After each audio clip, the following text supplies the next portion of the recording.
С 24 по 27 марта запланирован ряд мероприятий по всем видам безопасности учащихся в весенний период. Юл хәрәкәте имлеге комиссиясе утырышында мәктәп каникуллары алдыннан балаларның юл транспорт травматизмын кисәтү турында фикер алыштылар. 2022 елның 2 ай эчендә балалар катнашында юл хәрәкәтләренә юл куелмады. Чыгыштыру өчен узган елның шул ук чорында юл транспорт хәрәкәтендә 2 бала зыян күргән. Ел башыннан бирле район территориясендә барлыгы 9 юл транспорт хәрәкәте булган. Анда 3 кеше һәлак була, берсе тән җәрәхәтләре ала.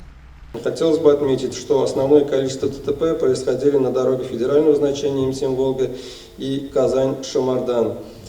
Также в текущем году акцент работы ГИБДД сделан на пресечении нарушений со стороны участников дорожного движения, непосредственно влияющих на совершение ДТП. Это управление в нетрезвом состоянии, управление не имеющим водительского удостоверения и выезд на полосу встречного движения.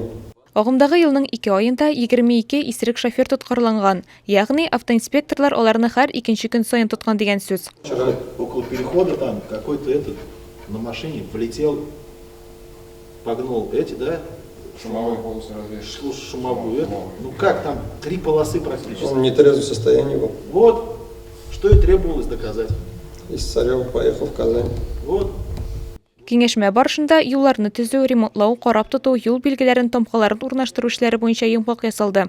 Во время каникулярного периода также мы обратили особое внимание на то, чтобы школами района велась работа по профилактике, опять-таки, недопущению езды детей на квадроциклах, на скутерах, потому что это тоже приводит к фатальным последствиям, и мы должны обезопасить наших детей, поэтому эту работу надо поставить на должный уровень. Также были рассмотрены вопросы по подготовке к ямочному ремонту. Значит, сейчас снег сойдет, надо будет дороги привести в порядок. И вопрос, конечно же, безопасной перевозки детей на школьных автобусах.